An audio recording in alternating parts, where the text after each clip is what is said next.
ഇന്ന് നമുക്ക് chilli chicken ഉണ്ടാക്കാം. അപ്പോൾ നമ്മുടെ മെയിൻ ഇൻഗ്രീഡിയൻ്റ് ആയ ചിക്കൻ ഇവിടെ കഴുകി റെഡിയാക്കി എടുത്തിട്ടുണ്ട്. ഞാനൊരു 250 ഗ്രാം ചിക്കനാണ് എടുത്തിരിക്കുന്നത്. ഇനി ഇതിലേക്ക് നമുക്കൊരു 1.5 ടേബിൾ സ്പൂൺ കോൺഫ്ലോർ ആഡ് ചെയ്ത് കൊടുക്കാം. പിന്നെ ഒരു 1/2 ടേബിൾ സ്പൂൺ സോയാ സോസ്, ഒരു 1/2 ടേബിൾ സ്പൂൺ ചില്ലി സോസ്, ഇനി ഒരു 1/2 ടീസ്പൂൺ പെപ്പർ പൗഡർ, പിന്നെ 1/2 ടീസ്പൂൺ ഉപ്പും കൂടി ചേർത്ത് നന്നായിട്ട് മിക്സ് ചെയ്തെടുക്കാം. ഇതിപ്പോൾ നന്നായിട്ട് മിക്സ് ചെയ്തെടുത്തിട്ടുണ്ട്. ഇനി ഇതൊരു 30 മിനിറ്റ് നേരം മാരിനേറ്റ് ചെയ്യാൻ വേണ്ടി വെക്കാം. ഇപ്പോൾ 30 മിനിറ്റ് ആയിട്ടുണ്ട് ചിക്കൻ മാരിനേറ്റ് ചെയ്യാൻ വെച്ചിട്ട്. ഇനിയിപ്പോൾ എണ്ണ ചൂടാക്കി അതിനെ ഫ്രൈ ചെയ്തെടുക്കണം. എണ്ണ ചൂടായി, ഇനി ഇതിലേക്ക് ചിക്കൻ ഇട്ട് കൊടുക്കാം.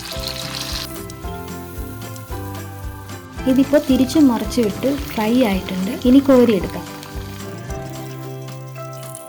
ബാക്കിയുള്ളത് കൂടി ഇതുപോലെ ഫ്രൈ ചെയ്തെടുക്കുന്നുണ്ട്.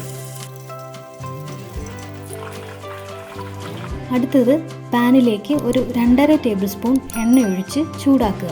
തീ ഹൈ ഫ്ലെയിമിൽ വെച്ച് 10 വെളുത്തുള്ളി ചോപ്പ് ചെയ്തത്, 1 ഇഞ്ച് നീളമുള്ള ഇഞ്ചി ചോപ്പ് ചെയ്തത്, ഇനി 2 പച്ചമുളക് ചോപ്പ് ചെയ്തതും കൂടി ചേർത്ത് 10 സെക്കൻഡ് നേരം ഇളക്കുക. ഇനി ഇതിലേക്ക് ഒരു സവാള സ്ലൈസ് ചെയ്തത്, പകുതി ക്യാപ്സിക്കം സ്ലൈസ് ചെയ്തത്, പിന്നെ സ്പ്രിംഗ് ഓണിയൻ്റെ വൈറ്റ് പാർട്ടും കൂടി ചേർത്ത് 1-2 മിനിറ്റ് നേരം ഹൈ ഫ്ലെയിമിൽ തന്നെ ഇളക്കുക. ഇതിപ്പോൾ 2 മിനിറ്റ് നേരം ആയിട്ടുണ്ട്. ഇനി ഇതിലേക്ക് 1.5 table spoon soya sauce, 1 table spoon chilli sauce, ഇനി 1 ടേബിൾ സ്പൂൺ ടൊമാറ്റോ സോസും കൂടി ചേർത്ത് ഒരു 10-15 സെക്കൻഡ് നേരം ഇളക്കി കൊടുക്കുക. ഇനി ഇതിലേക്ക് 1/2 കപ്പ് വെള്ളം ചേർക്കുക.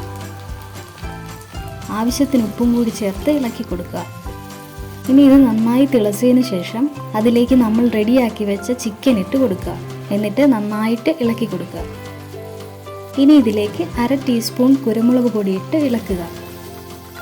ഇനി ഒരു 1/4 കപ്പ് വെള്ളത്തിൽ ഒരു 1/2 ടേബിൾ സ്പൂൺ കോൺഫ്ലവർ കലക്കി ഇതിലേക്ക് ചേർക്കുക.